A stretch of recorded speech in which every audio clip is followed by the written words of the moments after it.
Hiya guys, how are you doing? It's Mark at the Little Supplement Company, and I've got two very good friends and two quite amazing people with me today. I've got Mike and Angie Samuels, who I've known Mike for about 15 years, I think. Yeah, that seems longer. And Angie less, but it seems longer for Angie, definitely. Well, I first met you when you had your other shop on the same road, and I came in and you helped me with my migraines and gave me these herbs. I'm thinking, yeah, all right then. Okay, and I went away and they worked. We're probably about the same time. It's probably about 15 years. Yeah, I think it probably is. So Mike and Angie have kind of an incredible story.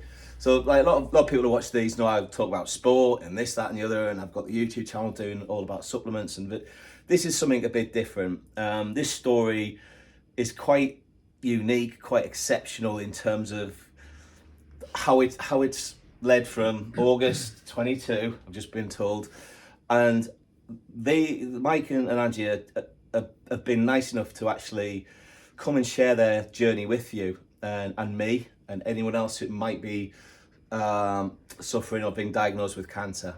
I know it still is a taboo word with a lot of people, if you agree. Yeah, and I'd like just to have a very informal chat. I'm going to be, for once, standing back a little bit and listening to Mike and Angie chat about it. One question I have got for you guys, which I know a lot of people have messaged me with that question, was, well, there's two actually initially.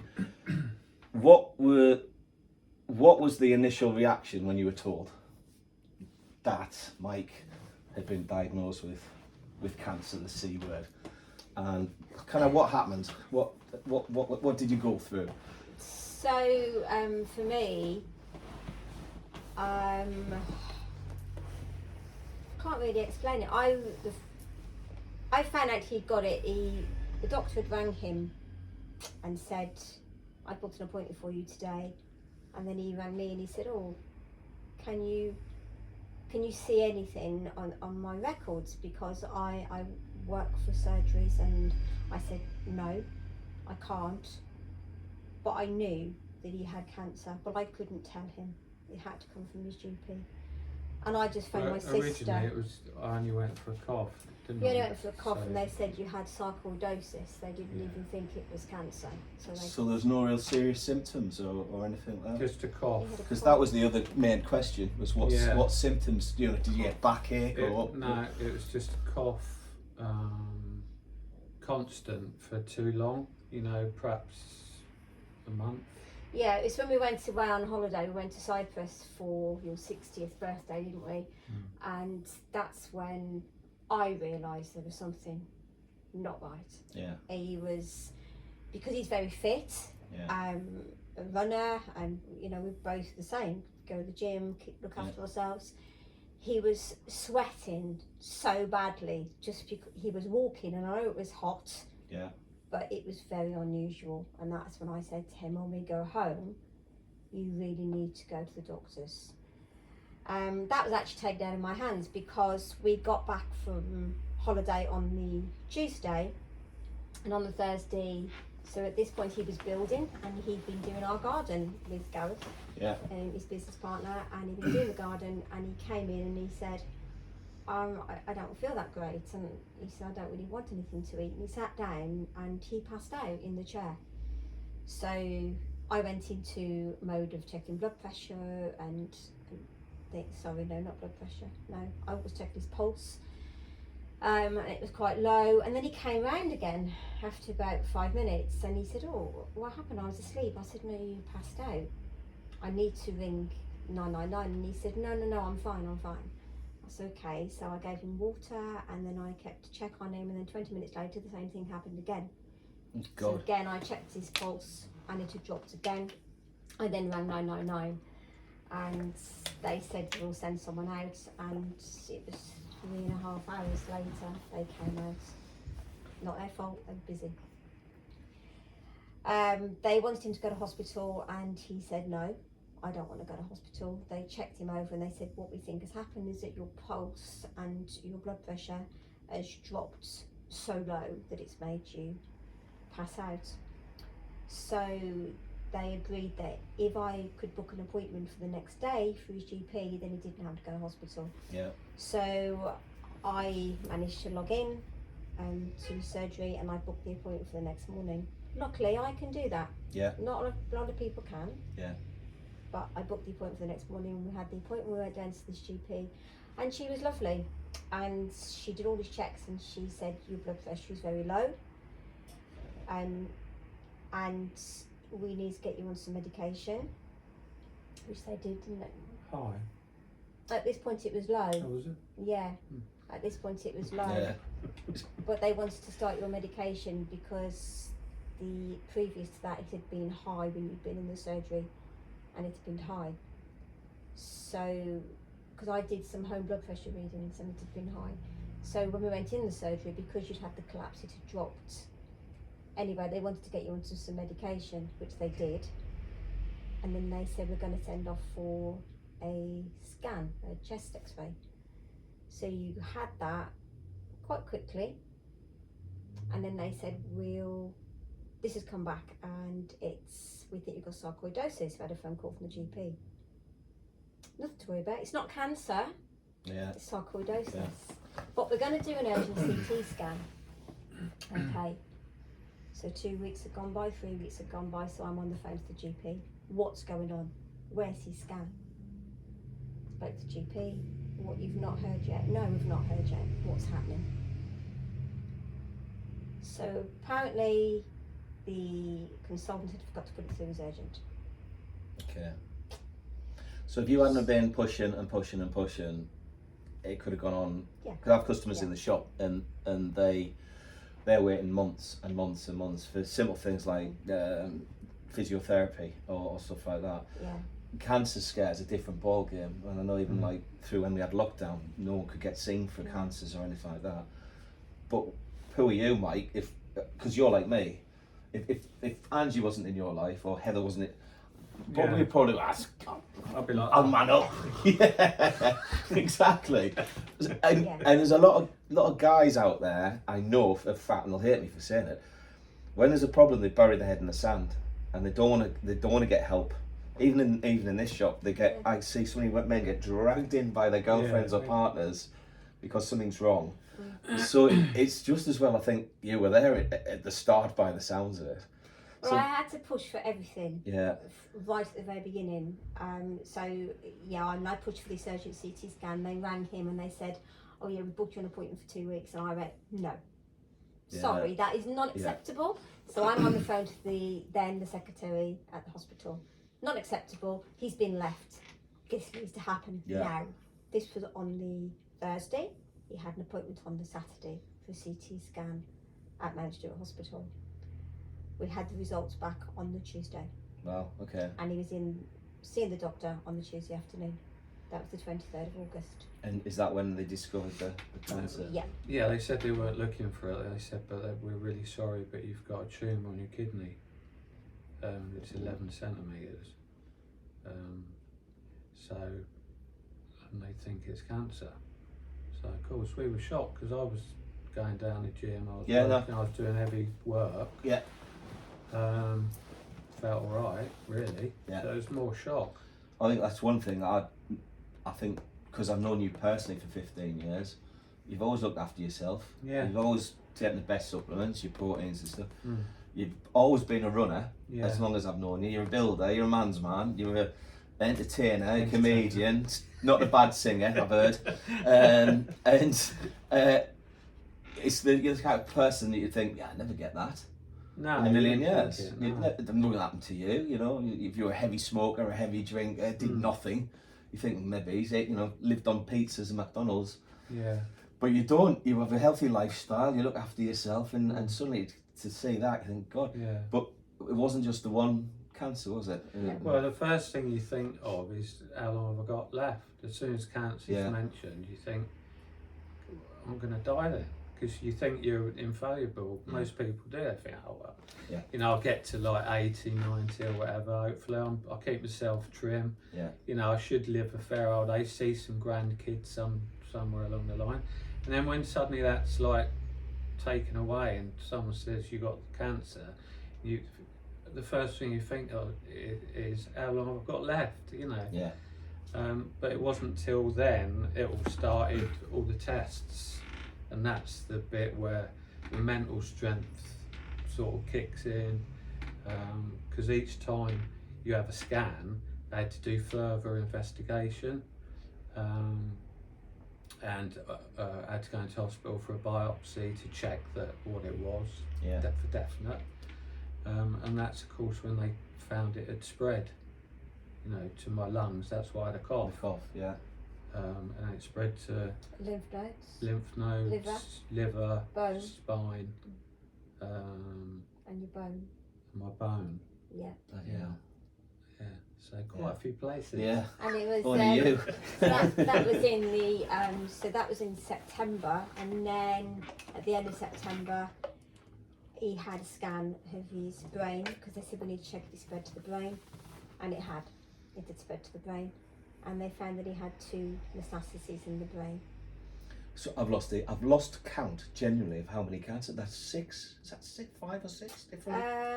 We've never actually counted it, to be Don't, honest. that's No, we the- never really went into that. No. I just knew it was everywhere. I mean, I've been known in life as the eternal optimist, so much so it sickens people. And I actually get complained to about being too buoyant on my, because I should be a health shop, I should be serious. And we've always had a joke. I Yeah. think when you came and told me, and it probably sounds sick to a lot, we ended up laughing about stuff at the end of it. Yeah. Something like, at least you'll never beat me now in the gym, or some, and Well, we but- know that. but that's what I mean, is the character that you've got blows me away, because as optimistic as I always try and be in life, I think if I had that news where it's the lymph nodes and then it's into the bones and then the brain, I'd have given up then and there. I think we had 2 days, because you asked at the beginning what was my reaction, Yeah. and I rang my sister and cried to my sister for 15 minutes. She hadn't got a clue what I was crying for. Right. She just listened on the end of the phone. And then I said to her, Mike's got cancer. And I said, well, I know, and I've got to meet him at the doctor's. And she said, pull yourself together, you can do this. Yeah. Do not tell him, just go and be with him. But he knew. He saw me walking up the road. He got out the van with Gareth and he said, it's not good, is it? And I said, I can't tell you. You need the GP to tell you. So I know. So I think we had 2 Yes, days of being, what the hell, what we're going to do. And then after those 2 days and it just sunk in, I think it was like, okay, right, we've got to do this then. Yeah. Let's go kick his ass. Well, And it's, that's it's a what bit we've more like done. it turned to sort of bit of anger, Yeah. where you think, well, you know, I'm not ready for this. You know, it's not my time. I'm far too young and good looking Yeah. and talented Yeah. and an athlete, as you know. Obviously. You can't buy that one. Yeah, you you have can't to buy earn that. that one, and you rightly did earn that one. That was the most honourable one I've ever given out. Yeah, obviously sponsored. Yeah, exactly. But I mean, that whole. I mean, I know we joke about it. We don't. We're serious, Angie, which is the way it should be. You guys have, because I see you both protecting each other, which I think is, for me, behind that counter, and I see Angie being strong for everyone, and all the attention's on you, Mike. So I'm not taking anything away from it, obviously, because it's you that had all the issues and are fighting it. But I always look at people, and one day I said to Angie, you look after yourself, because without her, you're knackered. I've had it. Yeah. James is knackered. Everyone around, because she's got to look after herself. And I could start seeing the strain on you, and I hope you don't mind me saying, because I did tell you, Yeah, I'm worrying about you as well.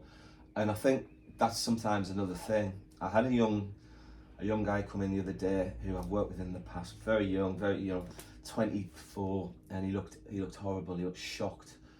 And there was another gentleman in here at the time, and he said, I just wanted to tell you, I've got the, and he started crying. He said, I've just been told I've got cancer. He said, I don't want to talk about it, Mark.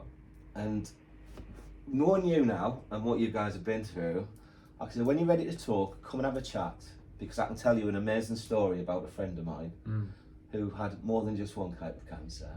And in my years of experience in this, the people who do defeat it or win or whatever you want to do, overcome these objectives, are the positive people. And I think it's the people that've got positive people around them.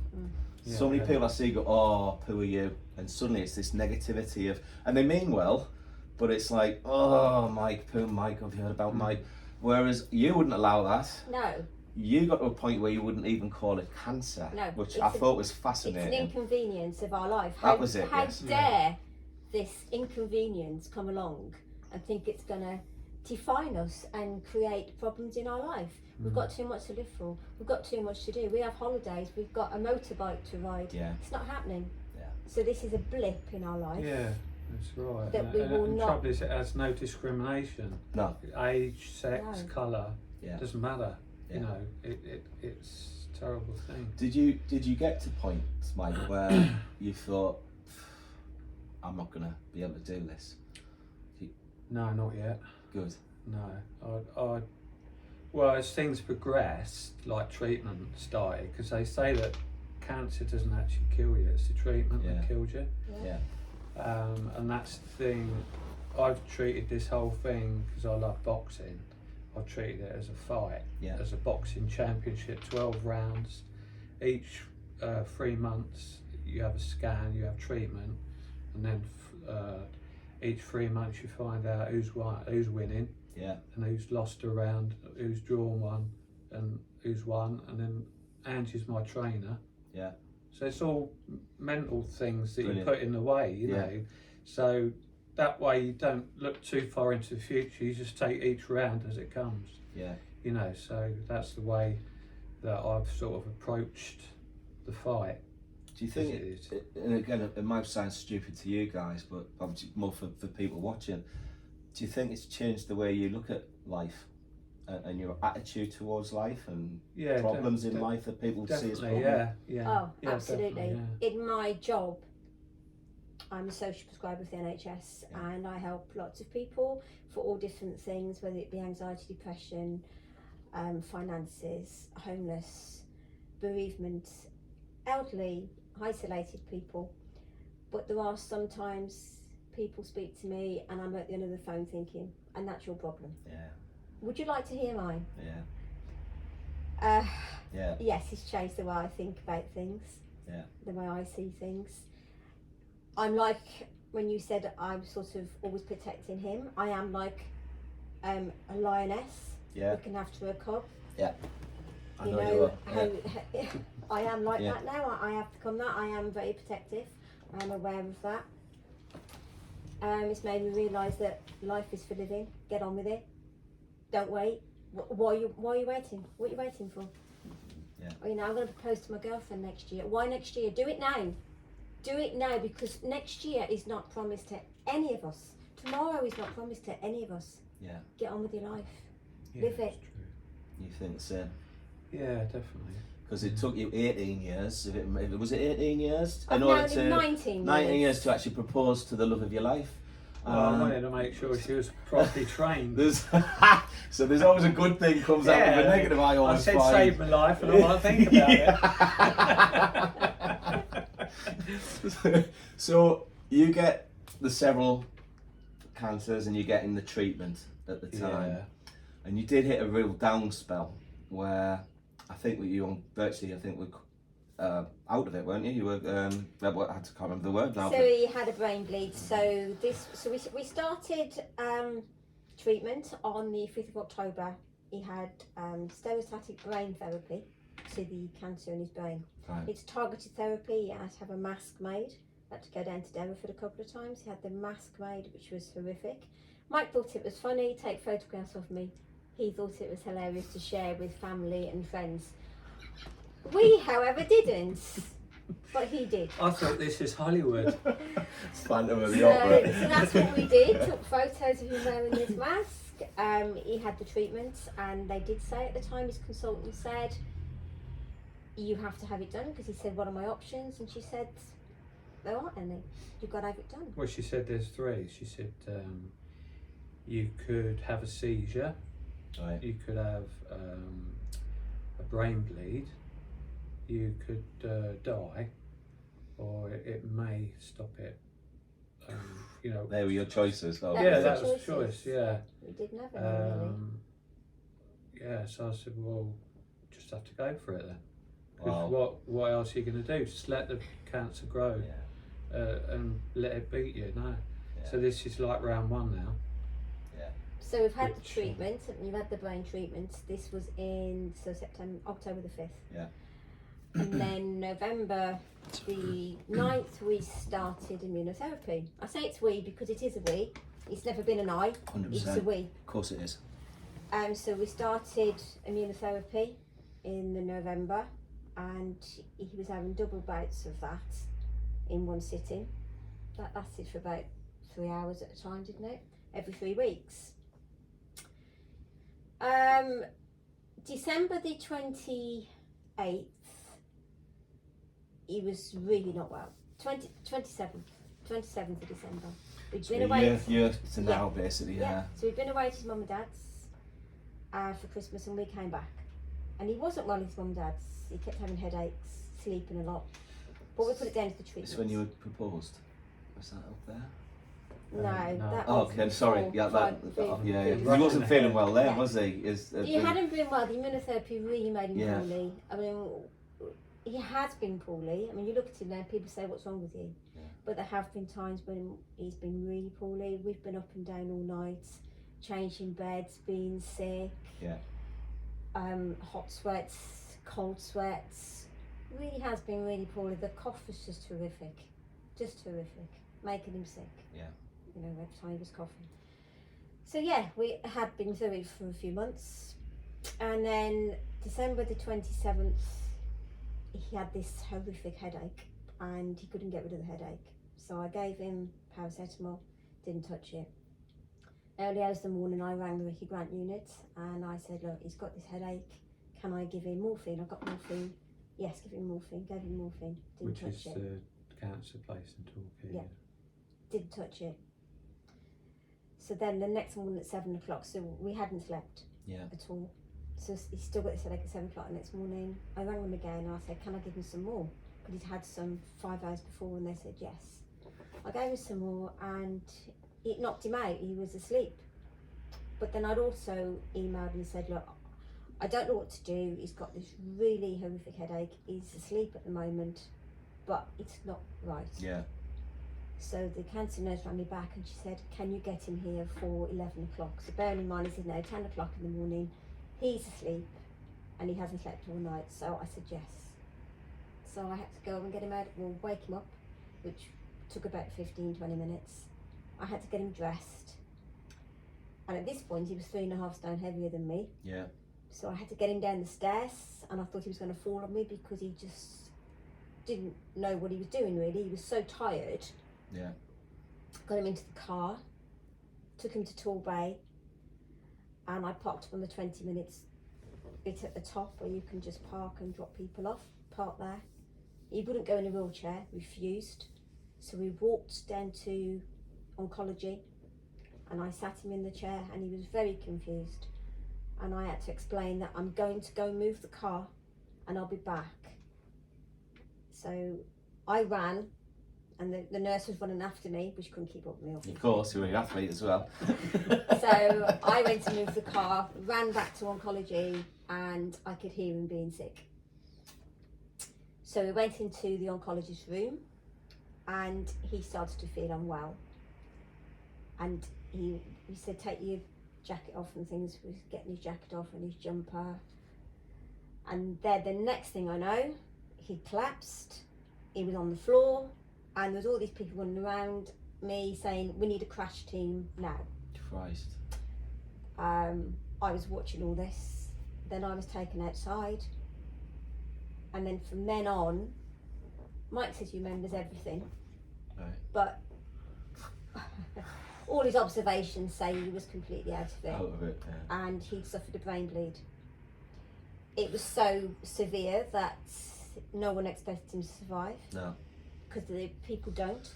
My father-in-law died of one, so Yeah. and my mum died of treatment for cancer. Yeah. So you've done both of those. Yeah, absolutely. Yeah. The severity of it. Yeah, absolutely. And they did Cringing say, listening to yeah. this, actually. So he was in the hospital bed And I stayed with him the whole time.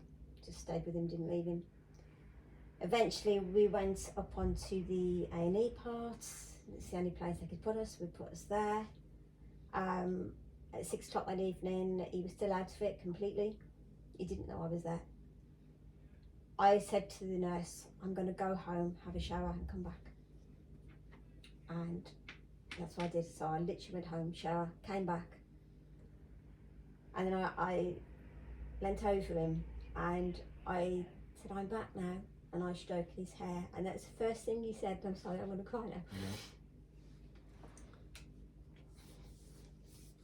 Peter. First thing he said to me, I know, because I can smell you. Because he always buys my perfume. And he can smell my perfume.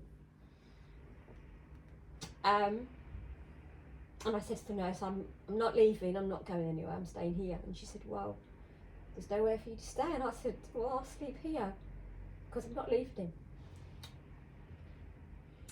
And then at 11 o'clock that night, we had a bed upon the turner ward.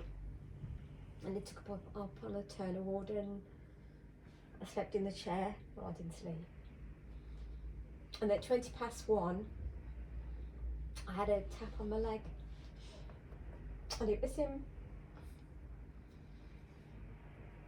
And he said, I need the toilet. I don't want the nurse to take me. And I said, can you use a bedpan? He said, no, I want to go to the toilet. So I had to get a wheelchair and took him to the toilet. And that's how it went on during the course of the night. Kept waking up every so often, took him to the toilet a few times. And then the next morning, it was 10:20. And the consultant came round. She wasn't nice, she never nice from the beginning. She came round and she said, so what's happening, Mike? What have you been doing? And he was sort of a little bit, came to a little bit, and he was chatting to her. And I said, so what happens now? She went, well, I did tell you, no more treatment, that's it. Palliative care, nothing else we can do. End the That's treatment it. completely. Nothing we can do. Sorry, mate, that's bye-bye. Yeah. Nice And bedside manner by the sounds yeah. of it, yeah. And she left me with that information. So you just gone through all of that, bye-bye. Yeah. And I was on And- my own. Yeah. I was just there in this hospital room. There was 3 other people, beds around us, so there's other people there that heard this conversation. So it wasn't just you and No. yeah. No. So at this point I rang James. Yeah. And I said, I need you now. And he came over. And when he came in, I was James being Angie's My son. son, sorry. I was laying on the bed with Mike, cuddled up to Mike, and he came in. I even had my laptop. I was still working. I take my laptop No, with me, and doesn't I was surprise me working. with I you. was phoning patients. Yeah. Well, they needed me to. Yeah, no. So James came in, and I told him what had happened. And then I rang my friend, Tanya. She works at Torbay, and she came in as well. And she managed to get us a private room. Wow. Which was great, wasn't it? And we moved in that night. So we moved on the, I think it was now the Friday night, we moved into the hospital, into this side room. And on the Saturday, I had the palliative care nurse came in and said, put her head round the door, she said, can I have a word? And I said, yeah. And I said, Mike's asleep though, can we go to Rush? She went, oh yes. So there was a room around the corner, so we went to this other room. And she said, I just need to tell you that Mike's going to go into a hospice when he leaves here. And I said, no, he's not. She said, he's going to Rowcroft. He won't be going home with you. He's got about 6 months. 6 months. So I said, no, he's coming home with me where he belongs. She said, no, Angie, you won't be. And I said, right, at the risk of being rude, I'm now walking out that door. Yeah. Because this is not happening. Yeah. He's coming home with me. And I went back to Mike, and obviously I never told him. Mm-hmm. I told James. I couldn't tell anybody else. How could I tell his kids? How could I tell his mum? Yeah. I never told anybody. I couldn't share that information. Especially as my dad was really ill as well. He was. Really? Yeah, so my mum's, like 86, my dad was 88, and he just had his bowel removed. It was a bit of a crap year, really. Yeah. And so we couldn't even tell him what was going on, really, because you can't, can you? No. I mean, just when you say things like that, how many people in that position, on your own, just gone through hell and back, just watched your loved one a touch and go, whether they live or die, literally with a brain bleed. You've been up 24 hours, don't sleep. You've carried a 3.5 ton lump or 3.5 stone heavier guy to there, and then to the toilet because he wouldn't use a bedpan. I think that's selfish, personally. You've cried your eyes out, so you're just dehydrated, and then someone says, "Oh, he's going to go to Rowcliffe to see end of days." How many people do you think would have just accepted that? And I think there's a lot, personally, that would have just gone, God, yeah, "Well, that's it." There is a lot. I would have been you. I wouldn't be talking to you now, would I? If that had happened Oh, God, no. at all. And No, as you not probably at would have all. been doing time in prison somewhere. Yeah, I mean, so many people wouldn't have. No. No. I had a wobble. I gave myself a couple of hours. I had a bit of a wobble and thinking, that's it then. What can we do? So you decided to bring Mike the athlete home when you were allowed out. Where do you go from there? So you've just been taken off all medication, nothing else we can do. There's Rowcroft to give you a bit of quality of life before you go. See ya. Yeah. You've not done that route. You've brought Mike home. What the hell? What? I mean, God, I've tried to even comprehend that situation. Well, it's impossible for me. I hadn't. Wasn't even before when I brought him home. It was before that. So I was in the hospital with him. As I say, I was sleeping in the chair next to him. Yeah. And I started researching. Yeah. And I remember speaking to my sister, and I messaged. There's a group of friends. There's 5 of us that are my friends. Been friends for many, many years, and I was messaging them and saying, "This is not happening. Yeah. I'm going to fight this. There's things out there that can be done. I'm going to research. I'm going to 100%. find this because this is not happening. I'm not going to let him die." Yeah. And they were messaging back at 1 o'clock in the morning, and so was my sister. So I had a lot of support for me via text, but they were very supportive. And I just started researching. Yeah. And I was talking to people on Instagram, and I've always said, I don't know who they were. This one guy said he was a consultant in America. Was he? I don't know. But whoever he was, he gave me information, which I found information. I found this Cabanantazeb, which is the drug that Mike is now on. Yeah. It's a targeted therapy treatment, and it was a clinical trial in America. And I sent this information to the oncologist and a couple of others as well, saying he can do this. This is what you can get him on this. Yeah. I got a referral to Royal Marsden to see if we can get clinical trials. Yeah. But he couldn't because he had active brain metastases. Oh, just a quick thing. After the brain bleed, it spread in my brain. Oh God. So I didn't just have 2, which were 2 millimetres each. I had 4, which are now 3 centimetres each. Forgot that bit. Yeah, I know. So I knew that's you were why they said 6 months, because if it's growing that quick, because that wasn't even the main primary source. The main primary source is the was kidney. the kidney, Yeah. and the kidney at this point was 17.5 centimetres. Yeah. It was 11, So it's but it's grown. now 17.5. So riddled with cancer then, Yeah. basically. Yeah, basically, Yeah. yeah. I don't suppose when I was having my thing where they, what's it called? Your biopsy. Yeah. I made a mistake of looking on the screen as they were doing it, sticking this thing in me, and they said that you'll hear a click where they take the thing, so don't worry about it. I said, yeah, fair enough. But as I looked up, I saw this line of what I could only describe as little grapes, but big, long, Yeah. nearly the whole kidney. 17 and a half. Something, so. Yeah, so I thought, oh, that looks a bit serious. Do you know what I mean? So carry on. So no, So that's where we are. That's where we were. You can't really get any lower, can you? Not really. No. Yeah. It's pretty serious, I suppose. Yeah. So now we're now at home. Yeah. And it's come back over to me. Rowcroft rang us. They rang you, didn't they? Yeah, I said, I'm not really ready. Yeah. I haven't decided I want to come to die with you yet. You know, we've only just started this. All right, I've lost this round. Yeah. But my next round, Andrew's working out my plan. Yeah. She found cantanabazib, which the consultant didn't offer. Yeah.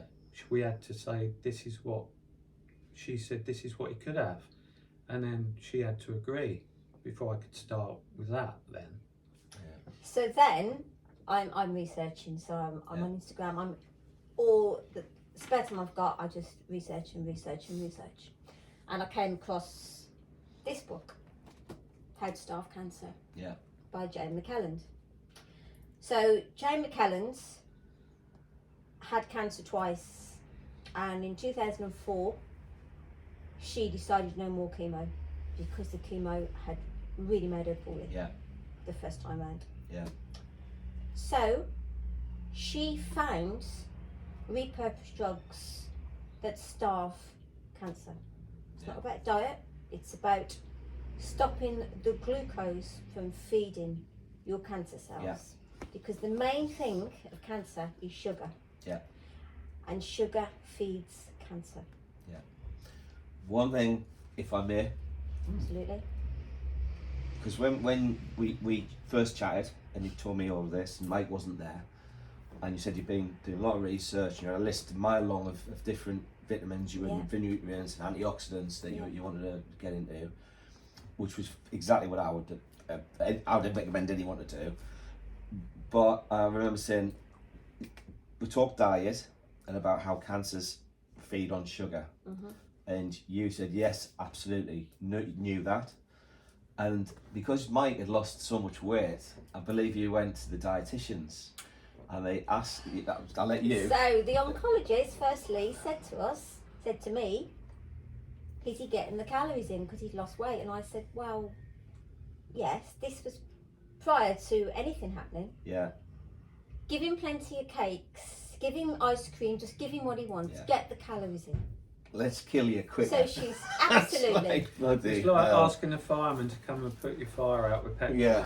That's what it's like. I hear this and it annoys me all the time, and you understood it, and thank God you did, because again, how many people would listen to an expert and go, okay, let's give them more sugar, calories. They give you Ensure drinks. Ensures are milkshake drinks they give to people. They're full of sugar.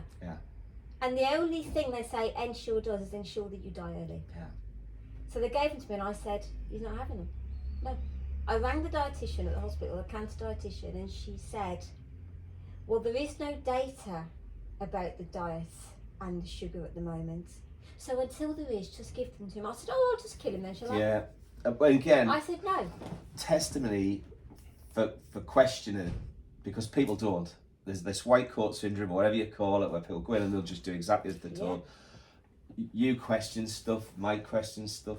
He's gone through these rounds with his life. You know, round one he lost, let's go round two.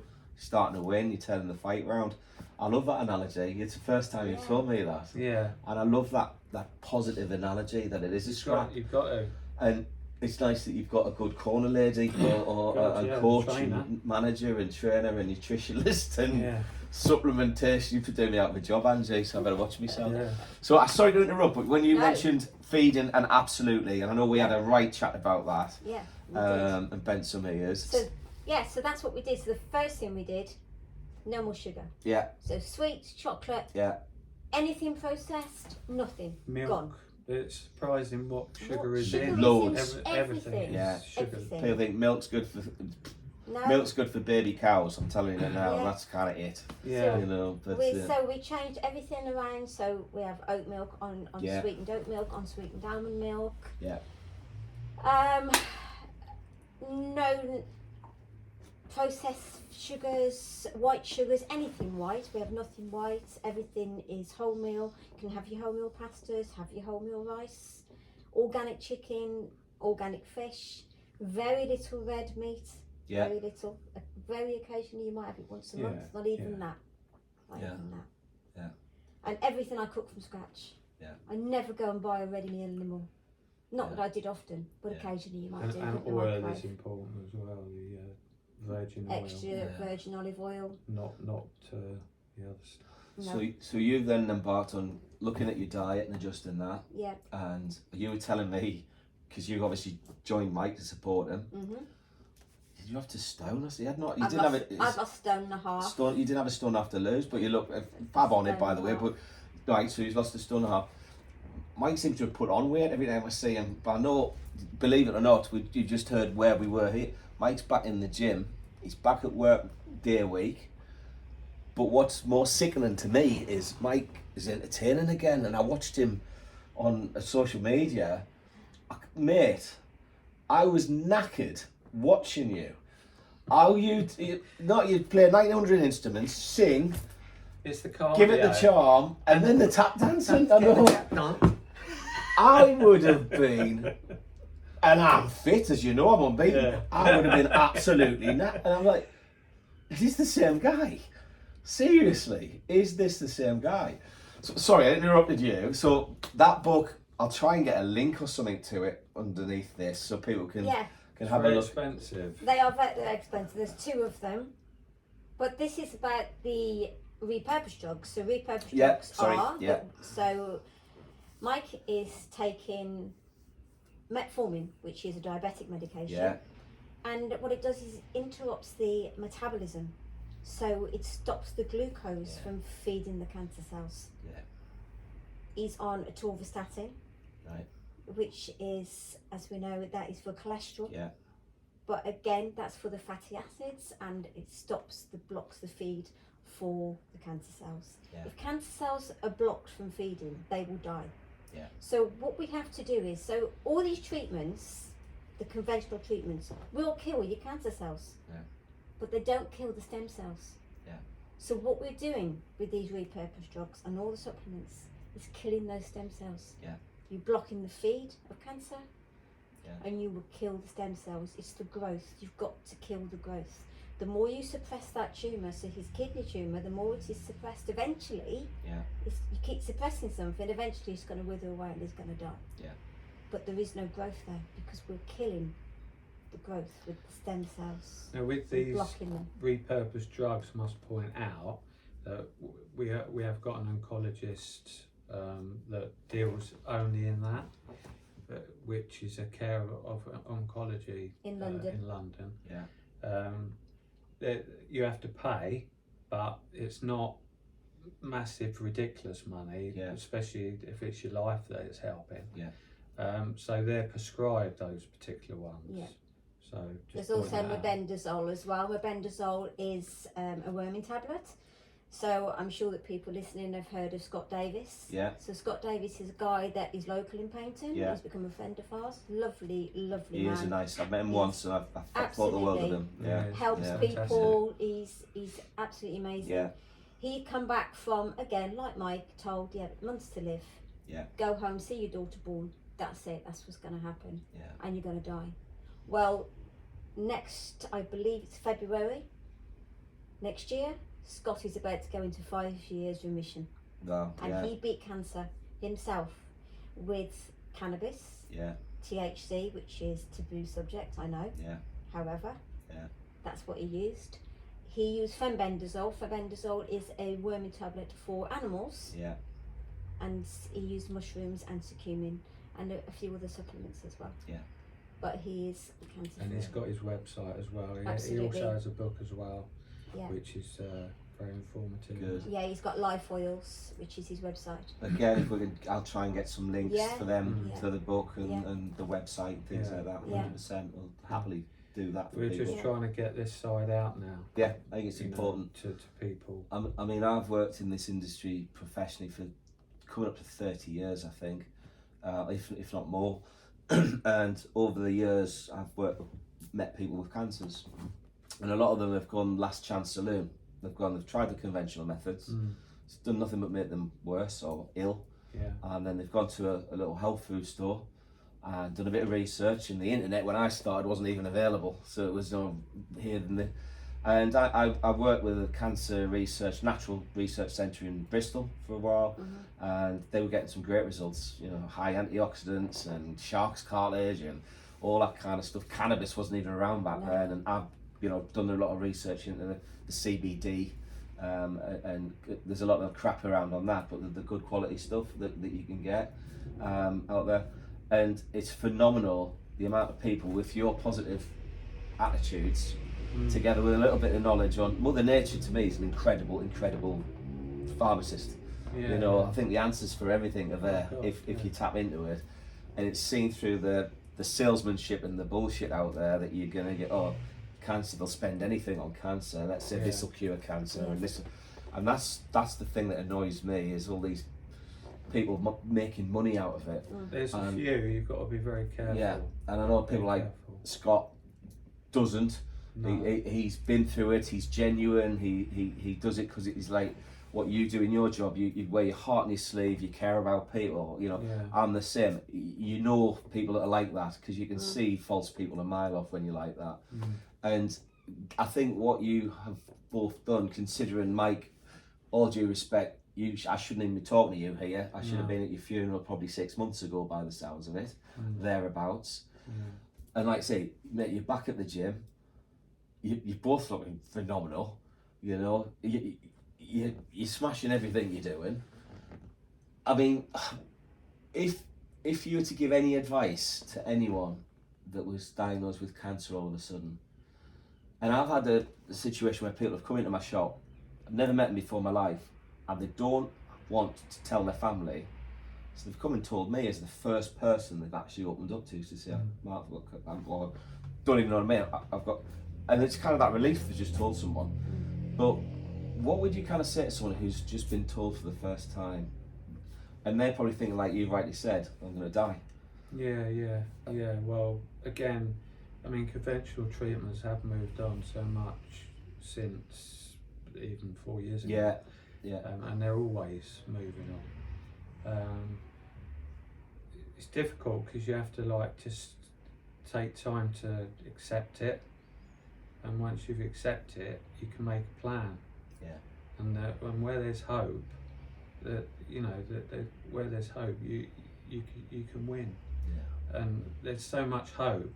Even if the oncologist says to you, "There's no hope," there is, because there's so many people on. Like, the internet has some dangerous places, but for one good thing about the internet is all these research sites that you can go on, especially on Facebook. There's hope for there is so hope many. for I can cancer. give you the links. There are so many. They've got lots of links there where people have stories of being sent home to die, and they suddenly start this metabolic therapy, and suddenly they turn their lives around. So just don't lose hope. Basically, that's the first thing, and you can fight it. You can, because if I can, so can it.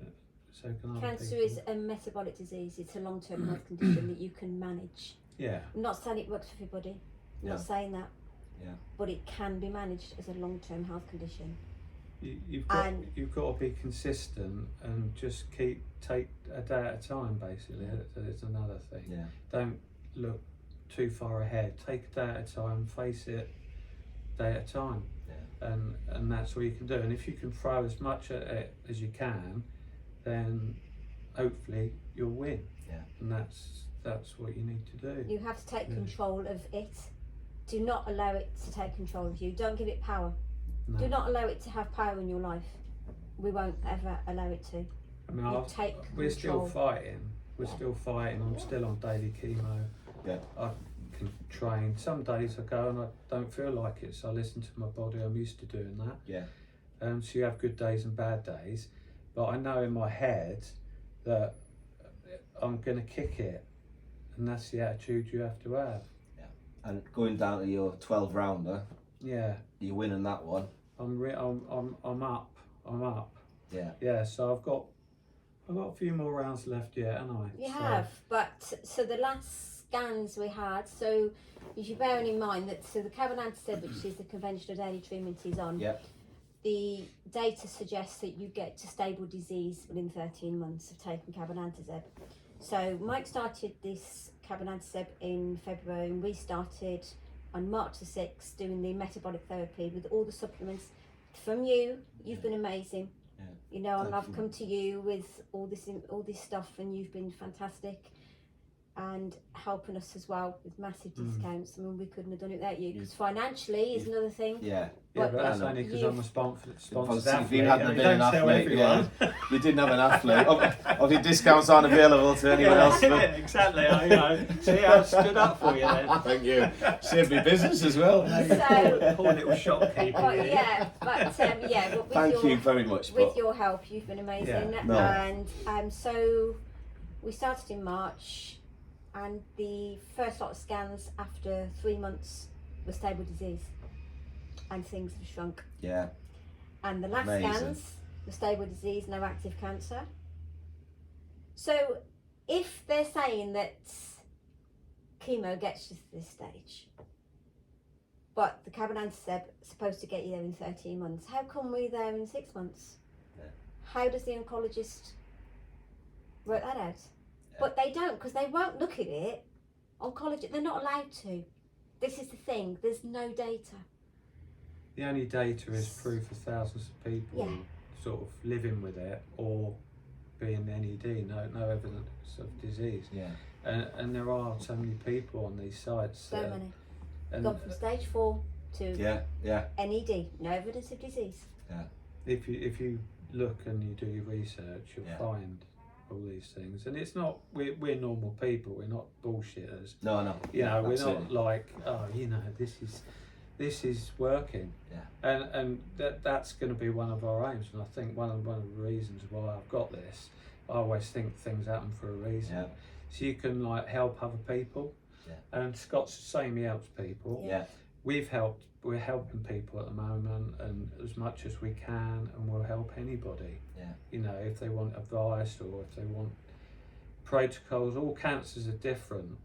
You know, mine is like fed by glucose, fatty acids, etc. Some are hormonal driven. Yeah. So the protocol for me might not be the same for someone, say, with breast cancer, but there'll be there'll be the same supplements for all of the cancers, but then you might sort of diverse into others, like your mushrooms and your curcumin and stuff like that.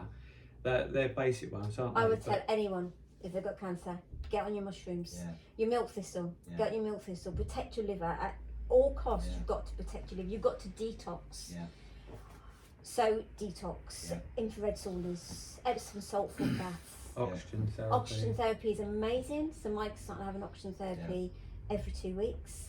It suppresses the cancer tumours. Yeah. When you get cancer, you get tired. You Yeah. get tired because cancer takes your oxygen. Yeah. It makes you tired. You put oxygen back in your body and the cancer's going, whoa, what's happening? And it starts to suppress the tumour because they don't like oxygen. Yeah. And it kills the tumours. And you can And get that's- that from the MS So Society. the MS Society is the Multiple Sclerosis Society in Exeter. They're a charity, and they will give you oxygen therapy. It's £25 we pay. Wow. That's all it is a session. It's hundreds. Nothing, is it? Plus, It's it makes you hundreds look a of lot euros. younger. Really?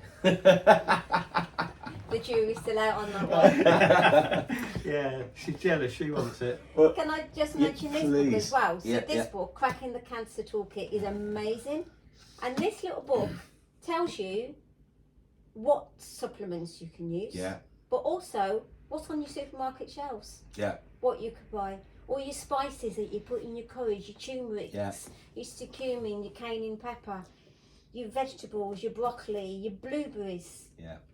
They are amazing. Yeah. And they kill cancer cells. Antioxidant. They're antioxidants. Yeah. yeah. Green And they, tea. yeah, green tea. Drink But- your green tea. I think eventually we're going to write all this down. We need the final chapter. That was my Oh, big okay. question. Okay. Absolutely brilliant. Because I was going to say with what you guys, and I've been privy to know you guys for like say 15 years as first customers and then really good friends, and you know I love you guys like you know unconditionally. I think you're amazing people, and that's before all of this. Now you've just gone up an echelon in my respect, and I'd look you both in the eyes and say that unbelievable what you've gone through, what I've seen you both go through. I've seen you both at your lows, putting on the brave face. And then the good news days where you don't have to put that, it's a proper face, and then lows again, and you know, testimony to you for coming in and chatting to me about this. It might help one person. It's all Wow. That's all we want to do. And you know, you've got to write a book or do something, guys. We're going to write down. I said to Andrew, we need the final chapter because obviously people want to know what's going to happen. 100%. So do I. So To do be I. honest, you know, because the last scan they said it's stable. They couldn't measure anything. Well, that to me, I don't like that. I want to know. I want to know. This lot I've got.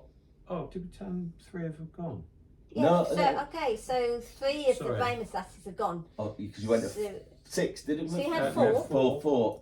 3 centimetres. That's right. Yeah. Long. I started with 2 Yeah. 2 millimetres. Yeah. Then when I had a brain bleed, Yeah. I had 4 Yeah. 6 centimetres. 3 Yeah. centimetres. 3 So that's centimetres my fault. each. Yeah. At the last scans, You've got 1, which is I've 9 got 1 millimetres. left, which is 9 millimetres. So Bloody- something's working, No. isn't it? Yes. There's another round to you. Yeah. Brilliant. So that's Yeah. a round up trainer. Yeah. Back to the thing. Well, how are we going to get it? Because I can't drive or ride my motorbike, which, as you know, I bought Yeah. like 2 days before I got. Yeah. I was told I had brain metastases, and then I couldn't drive. So I was gutted. I mean, people out there wouldn't understand unless you ride a motorbike. The feeling you get, it's quite. It's good for your mental health. It's Yeah. good for everything. And it's our thing. We go Yeah. off on the bike. Yeah, and Angie likes and- coming on the back and everything. Yeah. So that's a goal. You've got to have goals. That's one of the goals. Yeah. And I want that last 9 millimetre one to go, so we can get back to normal life. Plus, I can't, be sat next to her driving. I mean, have you seen it? Yeah. Have you got it It's back from the dangerous. accident? No, Dangerous. Another story. It's just not easy with it. Don't offer to have a lift or anything. Listen, let's mark that. So if there's any angel, what they called, Hell's Angel outfits out there that can give Mike and Angie a patch once he gets clear, because it's a Harley they drive, Yeah, drive. Yeah. God, I'm a biker and I said drive. They ride. I think you guys are an inspiration to people. Generally, obviously that's going to help people who have been diagnosed with cancers, struggling with cancers, Yeah. but even people that haven't. I think that whole mindset and attitude to life and not giving in and not naming it and being there for each other, and that, testimony to you for that, because a lot of relationships these days, it gets tough and they break.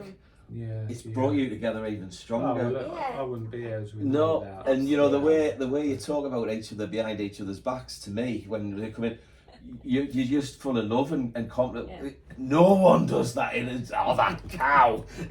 But you don't. You're just complimentary, even behind each other's backs. I would have grassed you up anyway, but I think it's brilliant, and I think it would be a sacrilege if you didn't do something from this. Yeah. And I know you're getting messages from all over the world, and I am. and you yeah. have your life Yeah. as well, and you've still got the battle going on and everything else. So Because Angie knows so much about it now. Yeah. As I say, we are helping some people at the moment. But if anyone else wants help, even though she has a full-time job and she looks after, does it, me like a 2-year-old, like she does everything for me. But we'll always find time if they get in touch with you or whatever. If anyone wants Absolutely. advice, because let's face it, everyone knows someone that's had cancer. yeah, So someone's family, a member, or a friend of a friend. People are getting it all the time. It's Yeah. more and more. And as I say, there's no age Yeah. discrepancy, colour discrepancy, yeah, child, female, male. It doesn't matter what you are.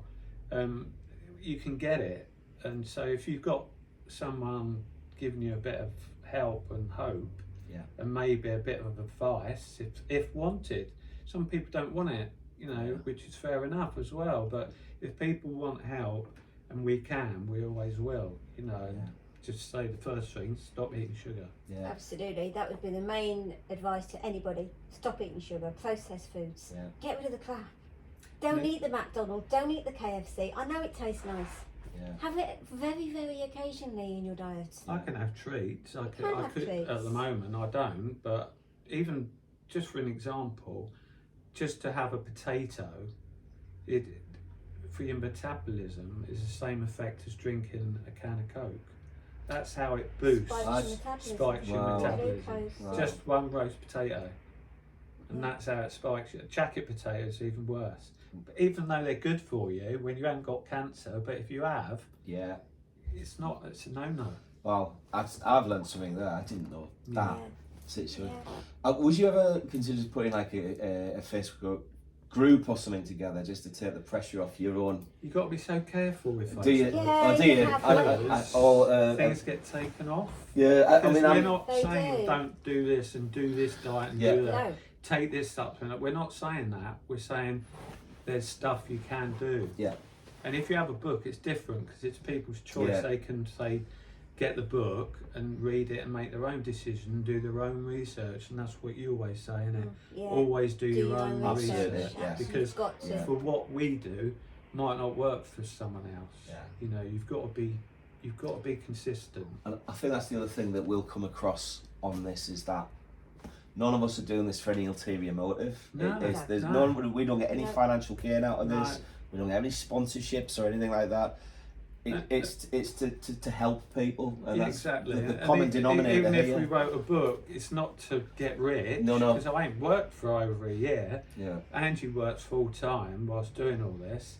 I've just started to do the odd gig and odd bit of building with Gareth. And I've been living off 100 quid from Pip, you know, a week to pay some bills, you know, or a bill. Yeah. It's not a lot, is it, £100? So considering I was like used to earn 50 grand a year, you know, so this isn't for money. This is like. No. And that's the thing. You to help people you people. don't realise. You know, you got diagnosed with this inconvenience of our life, and then so a month later, so he's carried on working, and a month later he's had to stop working, 7 biopsies, and he's having treatment, and then we've lost 50 grand overnight. Yeah. And you're down to one wage, and you're thinking, what are we going to do? And luckily, we did have life insurance. Yeah, this is just the law. With critical most care important cover. thing. Yeah. Because if we hadn't have had that, they paid our mortgage for 2 years. But they give you a lump sum. Yeah. So they're not actually paying your mortgage every month, they give you a lump sum of money. Yeah. But that lump sum of money, Gotta that's manage gone. it, yeah. That That's allows good. you can't have stress when you're trying to recover from cancer or anything. Yeah. You need to concentrate just on that. You can't be worrying about, God, how can I pay the mortgage? Is the house going to get repossessed? The kids can't go on the trip. How can we feed the kids? You know, how can I take them to judo and boxing and athletics? We can't afford to send them dancing. You know, look at people, really double check if you've got a mortgage to start with, if you've got insurance with that mortgage, check it covers critical care. Not accident, critical care. Even better if it covers terminal illness, because then your mortgage gets paid off. But that's obviously more expensive monthly. But money's short at the moment, people can't afford it. But how much is your house worth? Yeah. Not only that, if you rent somewhere, you've still got a family, you've got to pay your rent. Yeah. Your landlord's not going to go, oh, it's all right, don't worry about it for a year. Yeah. You know, my mortgage company will pay that. They're not. They're going to go, well, I want my money, you're going to have to get out. I think, you know, a lot of people like me, because when you mentioned this to me a few months ago, and I've got life insurance with a customer who's does all that for me, and I like him because he's a geek and he won't mind me because he's really into it. He's not going to con me, and I thought I had it, and I don't. And the reason I didn't take it out was like, I've got a health shop, I'm unbeaten in the gym, I'm a legend, you know, I'm not happening to me. You're one of the fittest blokes I've known, mate, and that made me go, Christ, and so I think everything you've just said there makes now to me 100% complete sense. God, yeah. I really do, and I think it's really valuable advice. You've got to, because to be fair, 3 months, if it had been 3 months earlier, my original insurance, I wouldn't have been paid out because I'm self-employed. The original insurance We were didn't cover me. sold, didn't cover We him. resold So it. after COVID, and we've got to make a few cutbacks like we all did. So Yeah. I was looking at things, and I looked at life insurance, and I said, it's £157 a month. It's a lot of money. I'm going to relook at this. So did a like for like with this guy. I rang him, and he said, well, send over your details and let's have a look at it. So he had a look, and he rang me back, and he said, I can save you £50 a month. He said, but I can tell you now, Mike's not even covered. I said, what do you mean? He's self-employed. He's got payment protection, employment payment protection. Yeah. He said, but you're covered. Mike's not covered. It's what you need is critical care cover. And I'm thinking, well, you're going to save us £50 a month and we're getting extra. And he Yeah. said, it's up to you, but that's the package what I can offer you. So I said to Mike, oh, take it. It's 50 quid a month, you know, saving. Yeah, So I took it. 3 months. But if we hadn't before. have done, we would not have been covered. I mean, I'm not religious. There's a power to be obviously looking over you Things guys at happen some for a point. reason. Yeah. I'm a great believer in life that Yeah. things happen for a But reason. again, if there's just one person that listens to this Yeah. and says, actually, I'll check mine. Let's check it. Or if you haven't got one, you get a critical care thing. If you've got kids, you don't want to be worrying about moving Yeah. them into like a halfway house somewhere because you've got nowhere to live. Perhaps you haven't got relations that will take you in. Yeah. You know, it's a difficult time as it is. You just don't need that extra. Yeah. So that out of anything, I didn't want to tell people that I had cancer on Facebook, but that's the one thing that was playing on my mind about the Yeah. cover, because people could really come unstuck. And I think again that will make a difference to people's perceptives, lives, and it did to me. You know, and Yeah. so I've changed mine Yeah. because I know I'm not invincible, and Absolutely. it could happen to like you said, Even you, even me. even though you haven't challenged me yet. So we put that treadmill on the incline and we'll see you sweat, shall we? I need help on the treadmill. Listen, is there anything else that, I mean, brilliant little ending. Is there anything else you guys would like to say to anybody or about this thing? So I want to thank you so much for doing this. Honestly. All I want to say we're is, trying to change things. Yeah, We've but- got a meeting soon. we've got a meeting with Torbay Hospital with the Care Trust Brilliant. Board of Directors about cancer, Brilliant. working holistically alongside consultants. Good. So we're waiting to see what's going to happen there. But all I would say is, when you get that diagnosis, do not listen to consultants, because they go to university, they've got everything textbook, they've got the book in front of them, and you've got your chemo, you've got your radiotherapy, you've got your targeted therapy, you've got your immunotherapy. It's not going to work. It's not work. Sorry, go home. Do not listen to them. You see them as God, and you think they're going to get me better.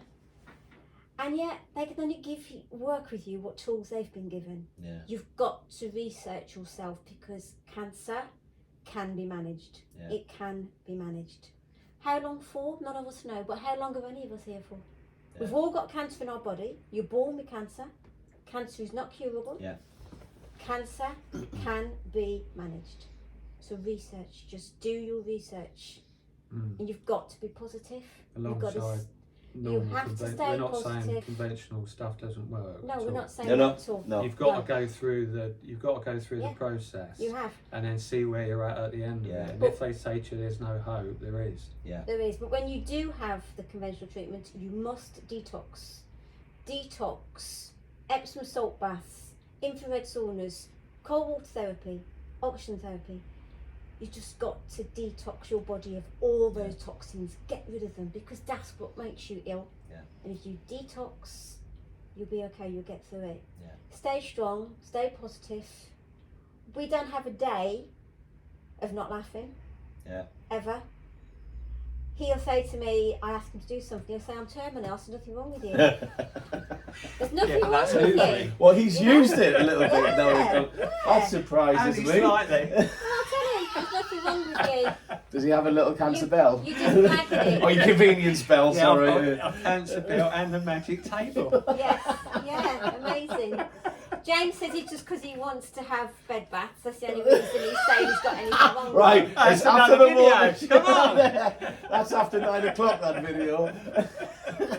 So I, again, from actually genuinely the bottom of my heart, it is always amazing, and I love you both so much. Thank you. Thank Mark. you so much for Well, doing this. pleasure. And Pleasure. honestly, like I say, if it hits one person's life, Absolutely. That's all it'll that is. it'll hit a lot more than that. Yeah, I hope so. promise you. And thank you so much Yeah. again, Pleasure. guys. And I'm sure you'll wish Mike all the best in his 12 rounder. Yeah. My money's Yeah. on this man. Yeah, So, exactly. guys, have a good Christmas, and I'll speak to you soon. Bye bye.